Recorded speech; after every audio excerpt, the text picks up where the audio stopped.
Hello. On the GW Books Club, each month my friend Stu and I read one of the original 17 GW books, published between 1989 and 1991. But we also like to spice things up every now and again by reading another classic tale from another time. And that is exactly what this episode is, a true classic.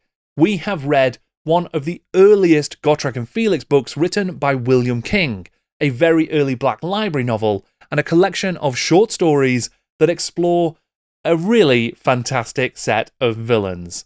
This month, we have read Skavenslayer. Companions and adventurers Gotrek Gurnason, the Trollslayer, and Felix Jaeger, the man who promised to chronicle his life and death, have settled in the imperial city of Nuln. Working first as sewer jacks and then as bouncers at the Blind Pig Tavern, the two heroes find themselves embroiled in the machinations of the Skaven, a race of mutant chaos ratmen who have their sights set on conquering the city. In a series of adventures, Gotrek and Felix face off against the gutter runners of Clan Eshen, the plague monks of Clan Pestilens, the beasts of Clan Moulder, plenty of other rats of all shapes and sizes, and that's all before facing down a new arch nemesis, the Greyseer Thanquol. Stu, we have chosen to read one of the earliest Gotrek and Felix stories, the Skavenslayer collection of short stories. We're going to talk later on about why we've chosen to do a little bonus book club about this particular book. But first, we're going to go through our thoughts on it, what we enjoyed about it, what the best parts of it were. I guess my first question would be, is this even a book? Is this a novel, or is this a collection of short stories? Because it's quite an interesting structure, isn't it? Yeah, I think it could very easily be interpreted in different ways. So in the audiobook, if you listen to the audiobook as well, they're named as chapters rather than individual stories, but each chapter has a name. I think you can enjoy them all individually, but they definitely work as a collection that brings it together as one continuous story, whereas Trollslayer, as the first book, is very much... while they might be sequential, they are very much individual stories that are very much on their own, supposed to be. This is a much shorter time period, and there's an ongoing narrative from each of the stories, which kind of mainly is about the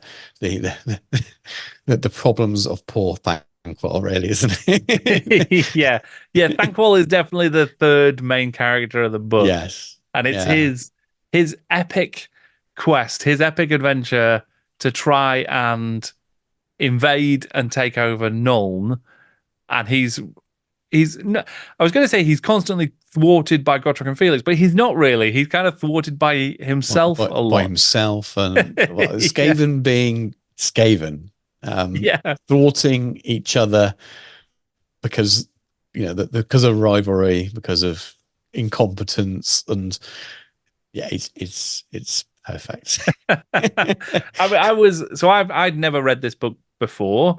In fact, until we'd started the GW Books Club, I'd never read any of the Gotrek and Felix stories. So that was one of the things I missed when I was sort of a younger manling, I suppose, as it were. Just by the by, I listened to the audiobook of this, and the way that they say manling is fantastic. I chuckled every single time Gotrek said manling. It's brilliant. But yeah, this was sort of a version of Skaven, like brought to life in a way that I've sort of not quite seen before, and it's a fantastic way of sort of giving them that kind of that life, that feel, because they're scumbags. They're really, really bad guys.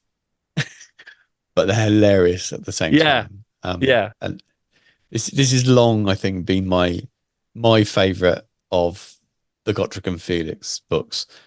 I don't know if it's the best written. I don't know if it's the best sort of artistically or technically, but it's definitely the most entertaining from my point of view. Not only, I think, because you see Gotrek and Felix's characters really start to kind of normalize and fall into the stride that they remain in for a few books. You saw them kind of emerging as a partnership in Trollslayer, and it's fairly constant here, the relationship between them, and it's very, very entertaining. I think Gotrek is funny, and like you said, with the audio drama is a very good way of doing it. I think Felix is at his most sarcastic and dry best very often, and there's lots of really good laughs in it. But then you add the Skaven element to it, and they are funny, really funny in this. And I love the portrayal of the Skaven in this, and it's almost the way they're portrayed within the community's kind of mythos of what a Skaven is, that kind of funny backstabbing. I know in some of the later books and more modern stories that kind of more gritty, realistic, vicious side to them is maybe shown a little bit more, which has its place as well. But it's just very, very funny, isn't it? There's so many good picks. There really are. And I think there's a lot of great stuff just around. I think the fact that the way in which they talk about every good Skaven leader knows, you lead from the back. From the back. And things like that. There are some really good. There's use that's still in the rules today. That's a rule in the old world today, is that you can still use your leadership from the back rank. It's a special rule. Which is great. It's great. Amazing, And then there's a lot of adages and sort of phrases that have been adapted for the Skaven language. There is one particular one that I noted down because I just thought it was fantastic, which was that every cesspit has a warpstone dropping in it if you know where to look. And there's a lot of great stuff like that. Yes, there's just some of the technology, like the far squeaker. So the communications device. It's just the ability to have real fun with the Skaven and the way you tell their story. Is one of the leaders of the army comes to one of my notes here comes to a bit of a dodgy end, and it was something to do with like a exploding something and a donkey or something like that. I can't remember. It's just lots of laughs all the way through that I don't work within the context of a Gotrek and Felix novel extra especially well, I think. Yeah. So structurally, it is essentially the whole thing is it starts from an initial story that was originally written earlier on. I believe, I'm not 100% sure on this, but I believe that the Skaven's Claw short story was originally going to be released as part of the original GW Books run, maybe in one of the anthologies that didn't happen because GW Books went under and was relicensed to Box Tree. So that's an older story. It was published in White Dwarf, I think, in a couple of parts around 152. That is the first story here, and we get a sort of an update on where Felix and Gotrek actually are. They are in Nuln. They have the enviable job of being sewer jacks. So they go down into the sewers with a little team of guys and they investigate weird happenings and look out for things like rat men. And then we get a sort of story there where we meet for the first time Thanquol. And it's this first ever appearance of Thanquol and Bone Ripper in Warhammer lore, I think, right? I think so, yeah. That's my understanding of it, yes. And very fully formed, obviously a great character, a really bad guy. And he's essentially been put in charge of this Skaven plot to take over Nuln. And then over the course of the subsequent short stories, which were then added and written later for this particular publication, each one of those covers a different sort of a clan or a grouping within Skaven society who are going to try and help achieve this. But Thanquol being Thanquol, he can't allow those leaders, he can't allow the Eshin assassins or the Mulder Packmasters to be the successful ones who help take over Nuln. So he constantly is trying to stop them by putting Gotrek and Felix in their way and sabotaging his own side. Yes, constantly. Yeah. I think it does a great job of, if you are unaware of Skaven lore, the way each chapter deals with a different clan introduces them. It's a Mm. great introduction to Skaven. It gives Yes. you almost everything you need to know about Skaven, unless you fall in love with Skaven and you want to go and collect them yourself and explore them more. So just sort of a general Warhammer reader and enthusiast, but maybe you're an Empire player or something like that. This will give you enough of a knowledge around the way Skaven fight, different clans and things, that you've got a good flavor and understanding of them. And it just, I don't know if it's intentional or not, or just a fun way of exploring the different clans, but it works either way. Mm. And you're right though. He definitely kind of, he's sending Lurk off to kind of spy on the other clan leaders, and Lurk at the end, towards the end, becomes almost a bit of a double agent because he gets accosted by the other clan leaders, and he's got a spy on Thanquol as well, and he's scared and doesn't know who to follow, and then they're giving notes. They're basically giving away the plan each time via a note to Gotrek and Felix, delivered either through a brick through a window or by a Skaven in disguise in the street, and they're almost written in some kind of weird Skaven stroke English, and it's funny, and it's just it's brilliant. It's the same joke almost again and again, but it's really funny. I mean, I was a bit hesitant going in because I'd seen the name of the sort of short stories, the chapters, and because of that, the fact that it is broken down into, okay, so we're going to have gutter runners in this one, we're going to have plague monks in this other one, we're going to have Mulder monsters in another. I was a bit worried that sort of very distinct, that sort of segregation of different aspects of Skaven was going to be in some way, I don't know, less than the sum of its parts. If we're just going to have a story about plague monks, how is that going to be exciting sat alongside then a story about assassins? Yeah. It could feel too episodic, and there is obviously an episodic nature to this. It happens in quick succession.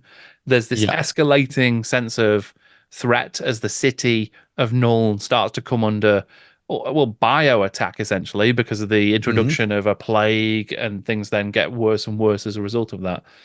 But I was proven wrong. My sort of fear around that episodic nature, and would I be satisfied having a little adventure with gutter runners and then a little adventure with something else, because there are enough threads that flow through. A lot of the supporting cast appear and reappear, and there are continuing stories. We get, for instance, Felix starts to have a bit of a relationship.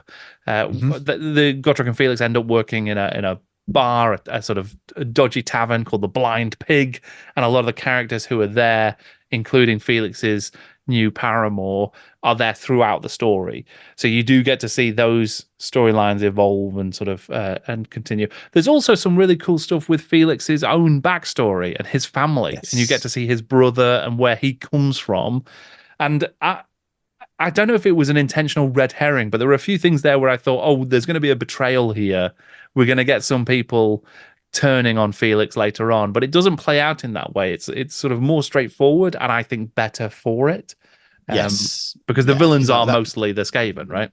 That would be the expected thing. I remember the first time I read it, I thought he's going to fall out with his brother, and I wouldn't want to spoil in case you carry on and read a lot more into the future. But there is, he comes back into the story in some sense later on. But yes, you're right about the episodic nature. It could be potentially a little bit kind of repetitive, but it's not. It actually works like a really good box set, doesn't it? Yes, it does. If this was a Netflix or Amazon series, it would work very well. It's got the right kind of length. The overall story arc of the threat to Nuln from this kind of this Skaven at the moment would work, but then the individual stories of bringing in these new characters, each episode works as entertainment within itself, and it's very, very good, and the characters are very, very good. Even the sort of subsidiary background characters, the sewer jacks have got enough about them that they're interesting. The characters in the tavern are very good. Even the description of the patrons in the tavern and the different people is really well written. And almost with greater depth than some of the levity that you find throughout the book. There's a lot of levity, as we've touched on already. And and I found you got this really nice feel of the different types of society in the empire as well. You learn so much from this book. So Yeah. you learn a lot about the back streets, the rough areas, the taverns. You learn a lot about the aristocracy and how they will go to some of these back places for drinks and for fights and things. But then you also got to see the other side, the sort of merchant middle class, of which Felix really is part of, if he wants to be, and the choices there between, he could go back to a life as a working for the family when he's very wealthy, and his brother still has a lot of money, and his connections then with the proper aristocracy as well, and the overlap and being invited to the countess as well. So you get to see all these different elements of society, from the top of Empire society, literally to all the way underground to the Skaven, which some people would refute the existence of, and it's all done very well in a relatively small novel. Really, it covers it very, very well. It does, and it moves at quite a clip. And I think you're right in terms of box set. I mean, obviously the structure of each episode, if you like, is kind of relatively similar, with a sort of mystery and the escalation, and then we end up with mostly a big fight that sort of plays out. But it's probably not that different to a Buffy the Vampire Slayer episode. No, Henry Cavill. Sort of structure. Henry Cavill, don't do 40k. Do I'm not sure who Henry Cavill could play as in Gotrek and Felix, because I mean, maybe make for a good Gotrek in with some CGI enhancements or something like that. Maybe.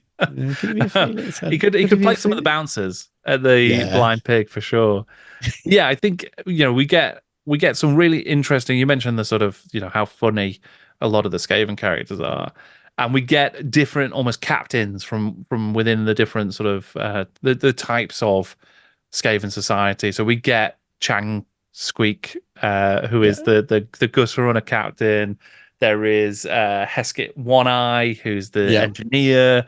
There is Lurk, who you mentioned, Lurk Snitch Tongue, who is one of Thanquol's agents, and he sort of does a lot of betraying. Vile Broth Nuln, brilliant name, and Isaac Grottle, which I thought was very fun as the Molder guy.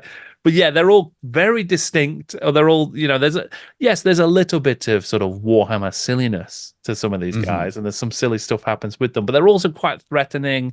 There's a lot of darkness to the descriptions of the plague monks and the pestilence stuff, and a lot of the plague stuff that happens generally within the story was really gruesome. It's really very, very gross. I made the mistake of having lunch whilst I was listening to that particular story, and it was not comfortable at all. But yeah, there's a lot of that. Very vivid, dark. It is, but also funny as well. Because there's also the mention of fruity farts as well as there is. Yes, I did clock that. But yeah, a lot of that is really, really good. And very characterful, and like I say, you sort of end up with these kind of big fights, but the fights and the sort of the way in which they play out is different enough in each of the stories for it to be quite fun. Because I think it's the gutter runners attack the blind pig, so you get a sort of defense of the blind pig kind of thing. There is a mission down into the Garden of Moor, and they go into a mausoleum and they find a secret pestilence ritual. There is the raid on the Nuln engineering school, and there's a rogue steam tank and things. There's some big action set pieces that are quite fun as well. Yeah, the action scenes are very, very good, but they're not too long either. It's it works just nicely. So you got obviously very much sewers in the first stories, and like you mentioned about the scene with the steam tanks are hilarious. With Paul Skaven being run over by being piloted by. Skaven. Because the Skaven's trying to steal it, and his colleagues don't realize there's a Skaven in it, so they start attacking the steam tank, and then he starts attacking them back because they ought to know better. So there's that real thread of Skaven just being very mercenary, and they'll happily kill each other to try and get one over for their own success, basically. So I did quite like that. It's very, very good Skaven sort of characters. Yeah, it's just brilliant. It just sort of, if you're looking, as I said, if you're looking for that introduction to Skaven, this just does a great job. And I think some of these names return in Mm. lore in the future, and in certain army books and things as special characters as well. So some of these are become big names in the Skaven universe, I think. Well, I did quite like that King does a good job finding ways for characters to survive and for them to make a sort of sneaky getaway. I mean, it's perfect with Skaven because there's two things that happen in pretty much every story. One is at least one Skaven character has to suppress the urge to release the Musk of Fear. Yeah, a lot, yes. And then potentially even the same Skaven character will decide that discretion is the better part of valor and will make a swift exit as things go south, with Yes. blaming their own underlings and that they've been betrayed. And at least I'll survive to come back and be victorious in the future. And Yeah. that's a definite theme throughout the book, and continues within the next story as well if you make it onto to book 3. And he's perfect though. It works absolutely for those kind of characters. I think if you tried it with goblins, and as much as they're fairly comical as well at times, but I think you tried it with goblins, I think it will get old quite quick.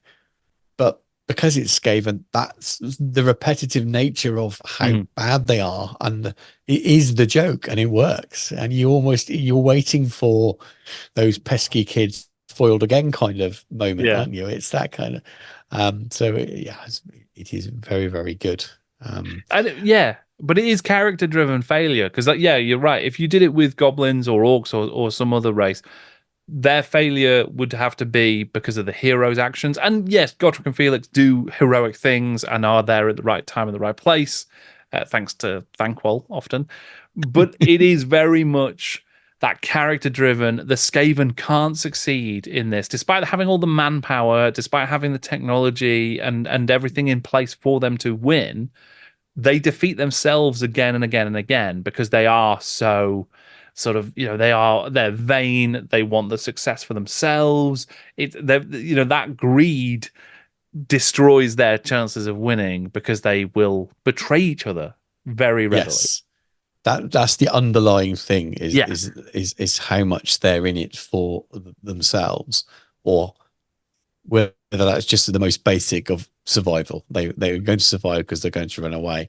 And then you add an element of certain level of incompetence. There is a fair bit when the plan looks like it, even when there's not another Skaven working towards them, they still manage to mess things up by generally not being as good as what they think. Well, the gutter runners attacking, but this dwarf is something else, and this human can fight too. Oh, okay. Thought we were going to easily defeat them, or appearing in the wrong rooms in the palace, that kind of thing.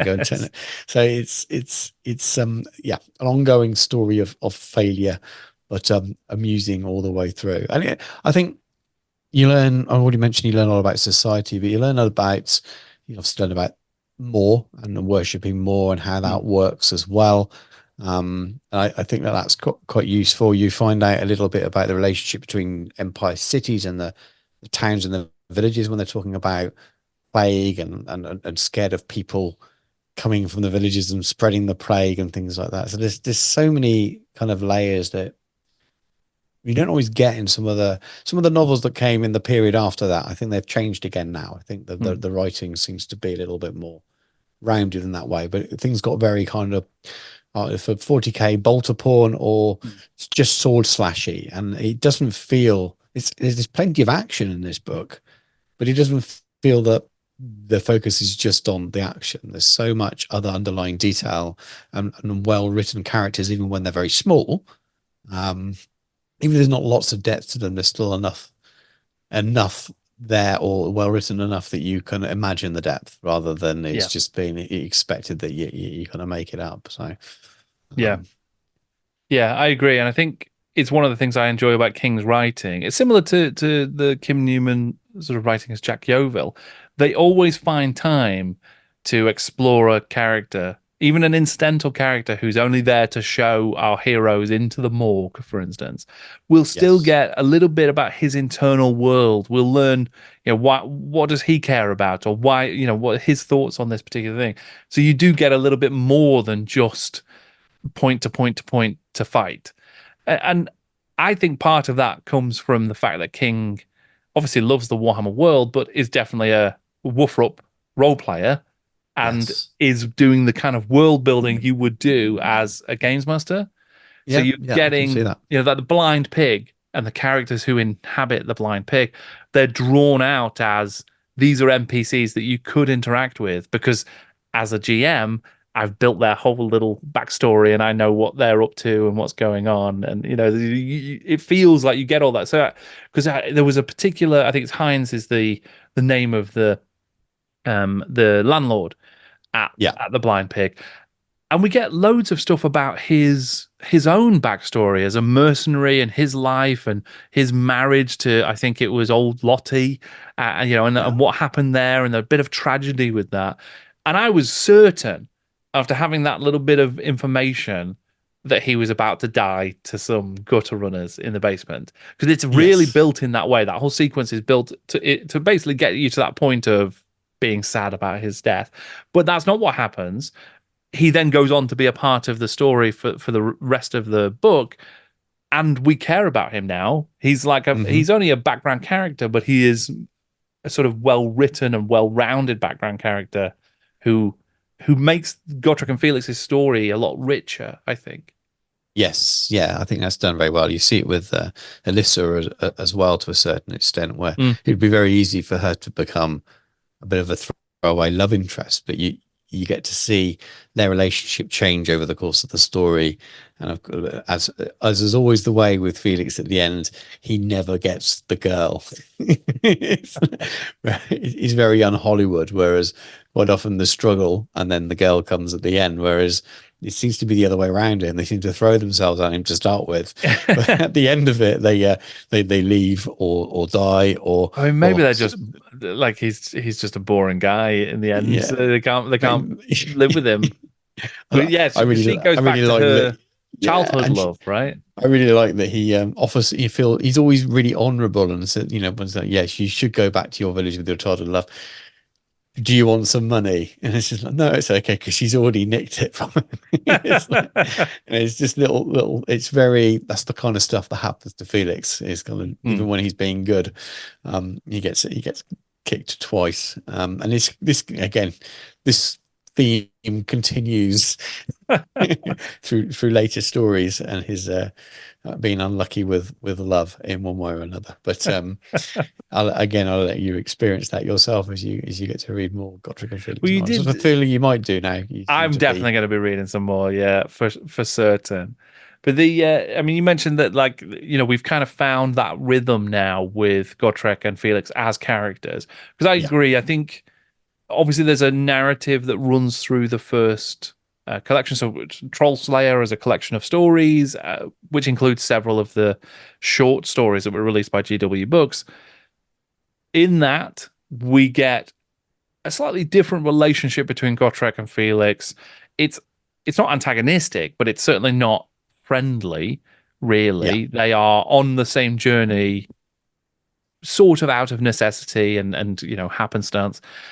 And Gotrek is kind of a bit scary. Felix, obviously, he doesn't trust him. He is afraid of him. And Gotrek's maybe a bit more of a wild cannon, in those stories where he's more actively trying to get himself killed all the time and just kicking up a fuss wherever they go. I think by the time we get to this one, it's a lot more like Gotrek has kind of settled into. He's definitely the sort of second character, although he's got first billing. It's Felix's story, really, and Gotrek turns up to save the day or to help him out, or he helps drive the story forward. But this book felt more Felixy than Gotrek. Yeah, and they do, because Felix is, I suppose, by the nature of it, is the narrator. Sure, and also the one who's going to have the familial relations and the relationships, and so Felix obviously is the sort of narrative drive, even though Gotrek is the person who Felix is following. Yes, you can understand why Felix is the sort of the core of the narrative. It's just interesting in this one where we do get to a place where Gotrek is seems a lot more comfortable. Felix is more comfortable to sort of sass Gotrek and to take the mickey out of him.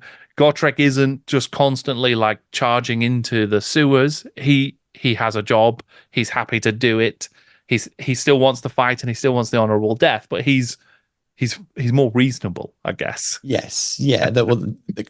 Their relationship's clearly grown. The more time they've spent together, there is a genuine friendship there, regardless of either whether they'll actually admit it to each other. I'm not sure the dwarf would ever admit it. Definitely not in this period, anyway. But they're definitely fond of each other and they do care, not just because Felix is there to record his doom, and not just because Gotrek is there to save his life or be there, because he's the comedy in the story, but he's also the battering ram that will come in and solve the problem again and again. As Felix grows and becomes a very skilled fighter himself through experience, but just the raw power of Gotrek is a tool to get them out of many a situation, narratively as well as just as within the story. But they definitely grow familiar with each other. Gotrek seems to kind of normalize his life a little bit more, doesn't he? While he's seeking his doom, but he also needs beer money. Sure. And so he will do jobs like being a sewer jack because that's where he happens to be, and he will go through those periods of, well, I've just got to earn enough money to keep going until the next opportunity for my glorious doom comes along. He's almost like he's comfortable with those periods, rather than, you could say, well, he surely just run straight off and head towards north and head towards the Chaos Waste and die. But he does also within that period kind of realize that he's got to have downtime, and downtime is being a sewer jack, but waiting for that next opportunity. And some of that's because you couldn't tell a story about it if it was too realistically direct. But I like it, and I really like the way they kind of lean into the simplicity and the humor of Gotrek. But the what makes Gotrek funny is Felix's reaction to Gotrek. And like you say, yes, he definitely snipes back and digs, and his dry humor you often quite followed up with, oh, nothing, what did you say, man? Like, nothing, no, nothing. But it's good, it's funny, and they're at a good place at the moment, and I think they stay in that kind of place for a while. It's a slight change in a few books' time when Nathan Long takes over. Still quite good, but it's a slight change to, I think, more Gotrek than the Felix. Okay, but that's a few books off. I mean, because it definitely feels like the Gotrek of the first story, Geheimnisnacht, would not have been happy being a sewer jack, because he wanted that death immediately. Whereas he sort of seems to have chilled out a little bit, maybe because of that relationship with Felix. It feels organic, though. The things that you see happen in some of the Trollslayer short stories, Gotrek loses his memory at one point, and Felix takes charge, and they go on obviously other adventures, has brought them to this place, I think, where it's believable that this Gotrek by this point would be sort of more comfortable, just, well, we're living in Nuln, we're going to see what happens. Oh, okay, there's some Skaven getting involved. Let's try and stop that from happening. If I meet my doom, fantastic, but otherwise I'm just going to make some beer money and crack on. I mean, what do you think was your favorite of the stories in this collection then? Oh, I don't know, actually, because I tend to think of it as an overall story. As a novel. Yeah. For me, it's a novel it's episodic, but I don't see them as individuals. So I don't know, and genuinely nothing leaps out at me. And says, well, it's clearly this one. This is the best. I don't know. So I struggle there. What, yourself? Have you got a favorite? So historically, I'm a big fan of Clan Moulder. So I love the Rat Ogres, and I'm a big fan of those guys. And I think they were good, and I'd had expected that to be my favorite one of the stories. That's they go out to a barge. The barge is got tainted grain and supplies on. But I actually think probably my favorite of the sort of clan specific stories in the collection is the Plague Monks of Pestilence. Hmm. So that was where we do get, because it's kind of like a mystery novel. So you get there's a fun story around Felix trying to sort of, reactivate his mind a little bit. He feels like he's fallen into the life of being a mercenary. He's fighting, he's doing all this sort of stuff, sewer jacks, bouncers, these kinds of jobs. But he gets hold of a book and gets to read about the loathsome rat men and all their vile kin, which obviously Yes. Black Library would later publish, which is fantastic. This is really fun. We meet a new character in Dr. Drexler, and Yep. we find out a little bit more about Felix and the sword that Sword. he's Yep. inherited, which is quite cool. I like that because that also, I feel like that gives us more meat for future stories as well, where you kind of Oh, get it these certainly secret does. Certainly societies and does. stuff. Yeah, so that definitely works. And then the actual going into the graveyard and following the plague monks down into a secret mausoleum, and there's a fantastic fight with these grotesque plague monks, and then a really fun sort of magical uh when Gotrek has to use his axe to destroy this cursed cauldron. Yes. It's good. There's some really good description in there. There's a really sort of tense stuff in there. So yeah, that's probably my favorite of the clan stories. Um, I think though the battle for Nuln, so the actual sort of the conclusion, the climax of the story, where it all comes together and Thanquol does lead his storm vermin into the city, and all of the clan leaders are sort of going against each other, going against Thanquol. But this plague has hit the city. It's affecting the Skaven as well because it's mutated. So, it's not, Yeah. they're not going to be able to They managed just to walk release some in. of their own rats into their own food Yeah, stores. that's quite fun. I mean, that's the incompetence you're talking about as well, isn't it? Because they've gone too far with some of that stuff. Um, but I did think the Battle for Nolan was a fun climax as well. Hmm. Even if it wasn't sort of my favorite discrete story, it kind of brought Yeah. everything together in a really nice way, where Yes. we finally get to see more of the Countess Emmanuel, and she's been alluded to quite a bit. We get some more stuff from Drexler and some of these other characters that we've seen, and then a big epic sort of fight as well. So yeah, there's loads of good stuff in there in that final story. Yeah, definitely, definitely. I think if it was just as individual stories, that would probably be the one that doesn't work without the build-up Mm. of all the others. That's almost like the end to the novel, whereas the others work better as individual stories. I think if you had Yeah, that on its own, you'd think, well, what's going on here? It's needed because it rounds out the story. But yeah, it doesn't work as well on its own as the others may do. You could serialize the others, couldn't you? Or yeah, just have them stand alone in a White Dwarf or something. But the Battle for Nuln would well, what's going on here? Where do we get to this point? But yeah, you're yeah. right. It's nice to see the combination of all of the different characters and their successes and failures as it is for most of the cast. Yeah, I did like so Chang Squick, the Eshin, Hmm. the sort of gutter runner guy who's infiltrating the banquet, because it's kind of a Mask of the Red Death kind of. The Countess is going to bring together all of the aristocrats to have a ball so they don't have to worry about this plague that's affecting the city. Um, and that is when the Skaven attack. And Chang Squick is there to try and assassinate, or at least get hold of and kidnap maybe the Countess. So he goes into this masked ball, and then people accidentally think he is Someone's wearing a dressed up. costume. Yeah.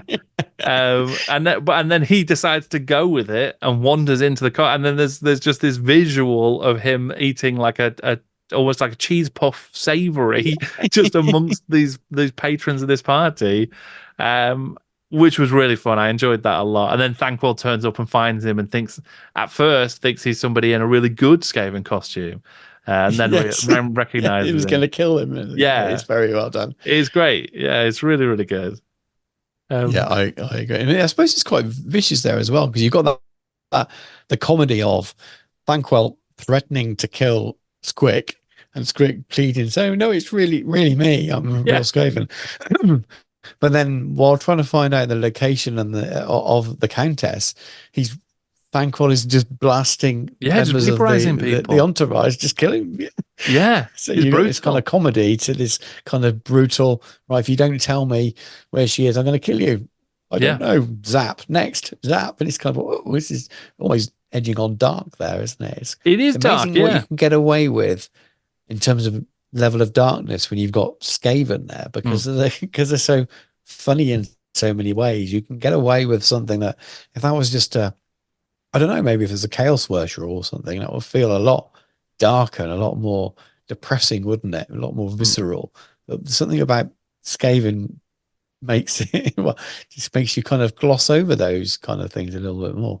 Yeah, and I think like they are vile. They are really yeah properly bad guys, evil characters. Thanquol is not a good guy, and there is that kind of ruthless efficiency when they get to that point where he is just literally just taking people out one by one because he's hopped up on his warp snuff. Yes. He's fully like empowered with all this sort of stuff. But yeah, they're not. They will happily kill anyone. They'll kill other Skaven. They'll kill humans. If someone is not useful to them, then Yeah. they don't care. Yeah. Yeah. So I think it is yeah, it's a very well drawn view of Skaven as just real scumbags, proper bad guys in this world. Um, I mean, was there anything in there that you didn't enjoy or that you would have seen done differently or wanted to see more of maybe that you didn't get quite as much of as you might have liked? I don't think so. Maybe a little bit more around the aristocracy and Mm, and the countess. See her in the story a little bit more.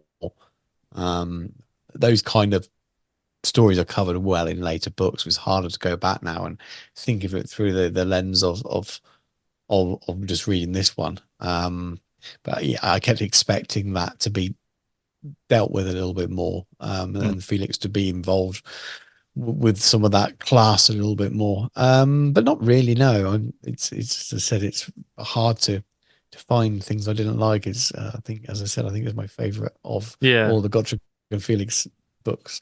So I mean, I think yeah. for me, the only thing, and this is real nitpicking stuff, right? But because we do get that episodic kind of, most stuff hits that status quo at the end of each story, right? That we're back at the Blind Pig. There's still Skaven running around, but the Skaven captain ran off, so there's still a character coming back. That's fine, and that works really well. At the end of the actual book, we still get that again, which is, again, it's okay. But then there's a bit of a hand wavy Felix Mm, and Gotrek are still wanted by the Emperor. They're still outlaws, but they save yes. Nuln, but no one really talks about it. So you kind of get this status quo restored in a Yeah. way that, I mean, and it may well, be useful for later storytelling. Just don't know why they needed to take the time to sort of say, oh yeah, they're still outlaws though, so they still can't go back to Altdorf. I didn't feel like they would go back to Altdorf anyway, because then the way in which the No. story ends is very, it's going to propel them into a Yeah. new adventure. Yeah, I think you're right. I think it's important that they stay outlaws as an Okay. integral part of their characters. I think if they become, I don't think they can become heroes yet. I think Right. that spoils the story. I think the whole point that Felix is almost a little bit lost and questioning his existence throughout the novels is quite an important part of his character. But you might be right in terms of I don't know if they needed to spell that out, but unless it's just Sure. reminding the reader or explaining to the reader why they're not suddenly as heroes because he is there. Felix is there at the end, almost leading Yeah, the he's melee yeah, of the masses. But this is the underclass, isn't it? This is the rougher parts of town, and he's sure. leading. So I suppose who they class as a hero might not be as important as who the powers that be would class as a hero. So I kind of like that it's kind of well, we know you're the heroes, but we gotta keep that a little bit quiet, sort of thing. Yeah. And maybe I news suppose. wouldn't spread quite the same way as well throughout the empire from city to city, or it would spread slowly. So There's also yeah, and yeah, like I say, it's kind of a nitpick, but there is quite a fun ending. You know, the sort of they drop the axe on the book with quite a dramatic moment. With a letter arrives from Norrie. I forget his name. Norrie. that's it. Yeah, you've called me out there. It's like Norrie Nosebiter or something Yes, something yes. like that. But he arrives with a letter for Gotrek, and then and Felix obviously wants to know what it is, and Gotrek just picks up his axe and is like, "Well, we've got to go. Basically, we've got another adventure we need to go on," and he won't say anything more. But they're going on a journey, so that's a fun, dramatic. Okay, so we've done our season in Nuln. We've had a load of Yes. fun adventures here. We've for now thwarted Thanquol and the Skaven.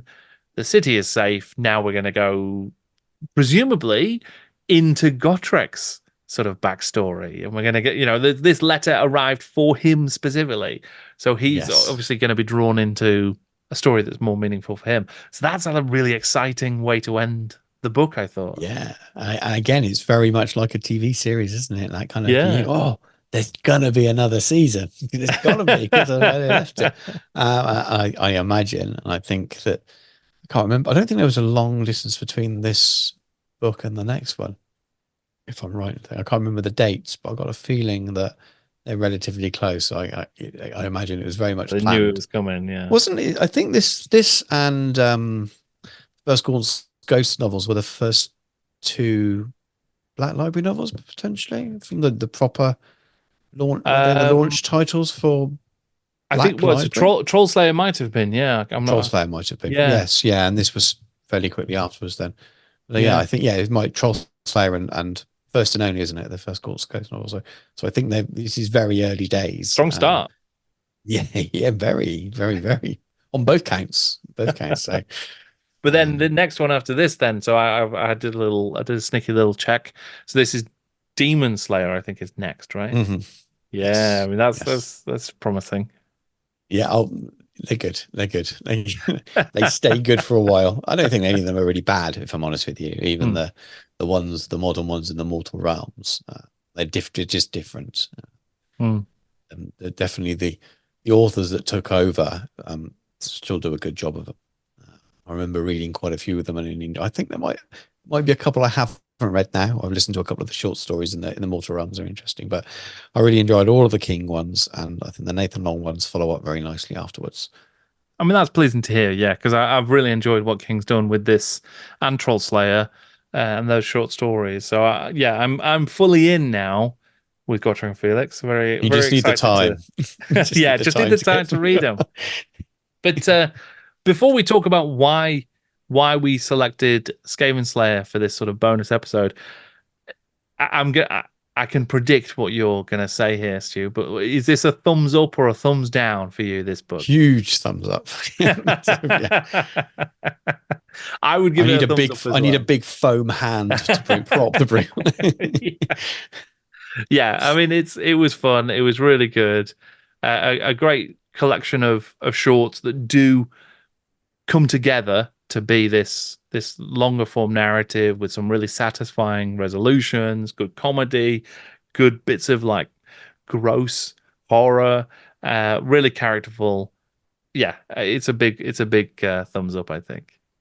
Ultimately very Warhammer recognizable. Oh yes, Um, with a good foot in kind of the Woofrup days, but also modern and recognizable to people that experience Warhammer through sixth, seventh, eighth edition fantasy as well. I don't think there's too much. I know they've had to in the later books had to change the odd bit, rewrite the odd date and things because right, the wrong emperor would have been mentioned or the for wrong sure. Which elector count happens all over the place, doesn't it? mentioned for the certain thing. But aside from that, it's very much part of the lore as we know it. It doesn't, unlike some of the other books we've dealt with the odd short story, it's just those things are left in the past as a different, as another alternate view on the old world. This is very much the old world that recognize. And what a brilliant introduction outside of army books, lore in army books. What a brilliant introduction to Skaven, Yeah. and their threat. Yeah, I think I would have really enjoyed it if I'd read it at the time.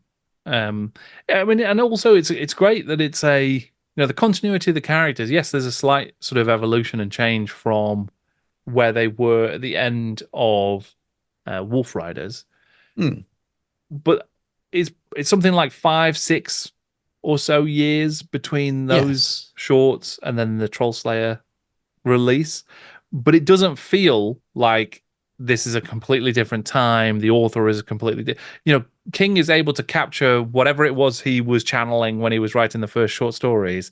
He brings that to life again with this. It definitely feels like part of the same series, just Yes, later in these characters' absolutely. lives. Yeah, and any slight change in their interactions, we've already talked about it a little bit. It just feels the way that any relationship between some friends or companions or even work colleagues, whatever they happen to be, all of those things, is a natural progression, and it feels right. But yeah, it's definitely very, very recognizable. Yeah, I'd agree. So go on then, Stu. Why did we read Skavenslayer at all? Well, we we were talking, mostly me probably, about plans for my channel, and things I wanted to paint this summer. We have Age of Sigmar 4th edition coming with Skaven, and I don't play Age of Sigmar really, but I play the old world a lot. Well, I collect the old world and paint the old world a lot, and I really wanted to work with some Skaven things. I've also been Warhammer Quest curious for quite a while, and recently picked up the books, not the whole box, because I need them remortgaged to pick up the starter. But I thought it'd be really fun for us to do something together. And we've talked about playing Warhammer Quest together, haven't we? Mm. And I said, sort of put it out to you. Why don't we play Warhammer Quest, but instead of the normal characters, why don't we play as Gotrek and Felix and have a series of scenarios or a mini campaign set just for those? And then I said, well, why not basically base it on this? You've got these stories that are fairly thematic and set that could be individual scenarios within it. So why don't we do that? And then as part of that, I suppose there's content for both of our channels. For me, there'll be lots of painting videos, not only the miniatures that are required for the game. Some of them are already being covered on my channel. I've already painted Gotrek and Felix and done a tutorial for those. But I'm also going to aim to do a bit of a tutorial story build of building the tiles. So I'm actually I've already been printing 30 mil square tiles on my 3D printer to build the scenes from this book. We don't know exactly what they're going to be yet because we've only started workshopping it, I think we'll say today. But the plan is to produce some content across both channels, with the ultimate goal of spending a day together playing through the campaign and filming it. Which we'd like to, bring as most likely be on your channel, an edited version, because we're not going to make you watch 8 hours of us playing a game, but to bring to the viewers the story of the day and how we went about it. But a lot of to be confirmed on those things, but yeah, so lots of linked content to it. So it's kind of links with the stuff I'm doing for the old world, kind of links with the theme of the Games Workshop summer with a lot of Skaven talk around, but then also really nicely with the Books Club. My favorite Gotrek and Felix novel, what we've been discussing today, it just all ties in really, really nicely. So there's a lot of overlap, but hopefully also things that content we can enjoy sharing with people. Yeah, I'm really looking forward to it. Yeah, bringing this sort of set of stories to life as little quest adventures, playing as Gotrek and Felix, using all of the amazing miniatures that you're going to paint for us to use and the tiles that you're building. I'm really looking forward to it. And because of the nature of the stories as well, they do lend themselves really well to these sort of little quests, essentially. Whether that's the sewer jacks going through the sewers and then up into the house and encountering Thanquol and Bone Ripper, or even the Battle of Nuln could lend itself to a very interesting, unusual Warhammer Quest game that you can still use some of those rules but sort of modify them. That's one of Mhm. the things that I'm intending to cover on my channel about, okay, how do we take this little story and turn it into a themey adventure that we can play that still feels like the story but has the sort of mechanical rigor of a quest game. So I'm very Yes. excited about it. Yeah, there's loads of stuff here that I think is going to be really, really fun. And I'm looking forward to just sitting down to play, whether it's 8 hours or whatever of Warhammer Quest. Yes, yes, it's good. I've never. This will probably be my first game of Quest. I might get a game in beforehand, but I missed it first time round. So I'm really excited to give it a go with my favorite two characters. And like you said, I think it seems to be the perfect game for it, and a really good way of both of us playing together as well, Yeah. rather than needing a certain huge group of players and to be involved. It's hard enough getting our calendars to find one date to get together and do it. So if it was we're using a different game system, or we were doing it as a role play or something, it would be a lot harder to get all the relative components. So it seems to be a perfect sort of meld of what we both do on our channels, and tapping into something we've enjoyed. And also, the theme that kind of matches what's going on within the Games Workshop universe at the moment. That overlap is always important as well from a content creator's point of view. The realities of content creation out there. Yeah. But like you say, there's still quite a lot of things to be confirmed. So this is going to be later in the year. We've not got hard dates on it yet. There's still loads of stuff to build and write and film before we can even get together to play. So we don't know when we'll actually play. We don't know when we're going to share things. I don't think we know who's going to play Gotrek and who's going to play Felix. So I think that's going to be a fun discussion as well. Yes. But yeah, we'll keep everybody informed on our channels, on our social medias, and hopefully that'll be something that people can look forward to as well. I'm definitely going to be reading some more Gotrek and Felix before we get together. So whether or not we have time to fit in more of the bonus book clubs about Gotrek and Felix, we'll see. That would be fun if we can. But yeah, lots of really awesome stuff to look forward to. I'm very excited about it. Me too. Good stuff. Well, thank you, Stu, for joining me again for the GW Books Club. We'll put in the description links to your channel, links to your Discord, your Patreon, and all your socials. Is there anything else that you'd want to share with folks before we wrap up? No, not at all. The only thing I'll say is, now we've revealed the plans. If people have got input, get in touch, whether it's in the comments on this video or directly to either of us on my painting videos. If it's related to it, please do, because people might have already done something like this and say, this worked, this didn't work. So please get in touch.